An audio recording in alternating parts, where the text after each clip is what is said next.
గతం ఒక చేదు అనుభవం అయినప్పుడు, ఒక చేదు మనకి జరిగినప్పుడు, ఒక చేదు అనుభవాలు ఎదురైనప్పుడు, గతాన్ని గురించి మనం తలుచుకుంటూ, దాన్నే పదే పదే తలుసుకొని, అక్కడనే అట్లనే ఉంటే నీవు మనిషి కృంగిపోతావు. ఆ గతాన్ని, ఆ చేదు అనుభవాన్ని ఎంత తొందరగా వదిలిపెడితే నీవు అంత తొందరగా కోలుకుంటావు. ఆ గతం గురించి దాన్ని పదే పదే తలుసుకొని నువ్వు ఇంకా అదే తలుసుకుంటూ ఉంటే, ఆ చేదు అనుభవమే నీకు తలుసుకొని ఉంటే ఎప్పటికీ నీవు ముందుకు అడుగు వేయలేవు. ఆ చేదు అనుభవాన్ని మర్చిపోవాలి. అది మానవత దృక్పథం. తప్పదు. నువ్వు దాన్ని అట్లనే తలుసుకొని అట్లనే ఎన్నాలని ఉంటావు. దాన్ని ఎంత తొందరగా మర్చిపోతే ఆ చేదు అనుభవాన్ని నువ్వు అంత తొందరగా కోలుకోగలవు. అది మర్చిపోవాలి కూడా. మర్చిపోకుండా ఉంటే చాలా కష్టం. అది గతాన్ని మర్చిపోయి, ఆ చేదు అనుభవాలను మర్చిపోయి నీవు నీ టార్గెట్ ఏమి, నీ చేదు అనుభవాల గురించి నువ్వు అక్కడనే ఉండద్దు.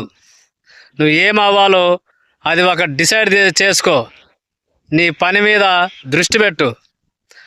అప్పుడే నువ్వు ముందుకు పోగలవు. ఆ గతాన్ని తలుసుకొని అక్కడనే ఎన్ని రోజులని ఉంటావు? నీవు మీ వాళ్ళకు ఎన్ని రోజులని బరువు అవుతావు?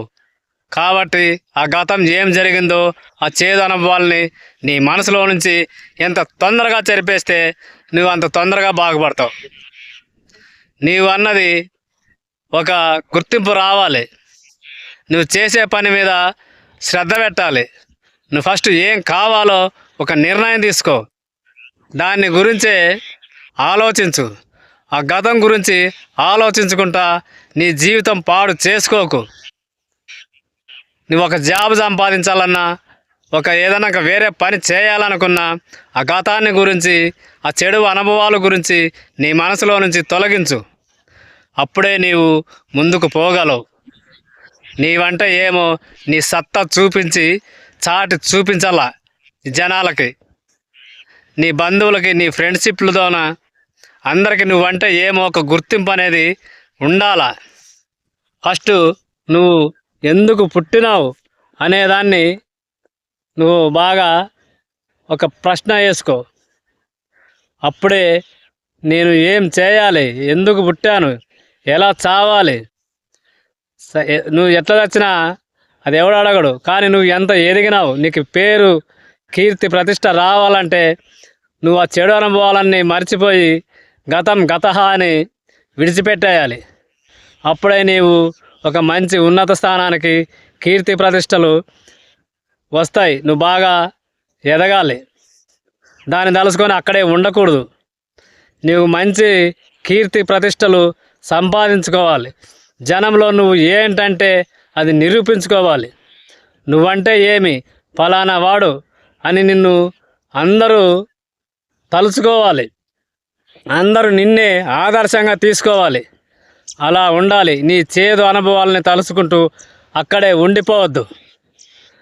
నువ్వు ఎంత తొందరగా విడిచిపెట్టి వాటిని నువ్వు ముందుకెళ్తావో నీవు అంత తొందరగా పైకి ఎదుగుతావు. అంతేగాని నీ చేదు అనుభవాలని వెనకటివి నెమరేసుకొని దాంట్లోనే ఉండిపోతే నువ్వు ఏది ఎప్పటికి ఏమి చేయలేవు. నీవు ఏమన్నది నువ్వు నిరూపించుకోలేవు.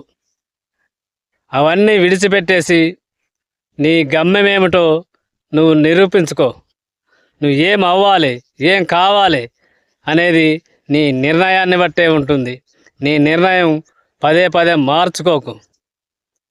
అప్పుడే నువ్వు ఎదగగలవు. నిన్నే ఆదర్శంగా 10 మంది తీసుకునేలా నువ్వు బ్రతకాలి. అప్పుడే నీవు పుట్టిన దాంట్లో, నువ్వు జన్మించిన దాంట్లోన, నువ్వు బ్రతికిన దాంట్లోన ఒక సార్థకం అనేది ఉంటుంది. నిన్నే చెప్పుకోవాలి 10 మంది, నిన్నే ఆదర్శంగా తీసుకోవాలి. అది అలా బ్రతకాలి. ఆ గతాన్ని ఎంత తొందరగా విడిచిపెడితే అంత మంచిది చూడు. ఇది జాగ్రత్తగా గుర్తుపెట్టుకో.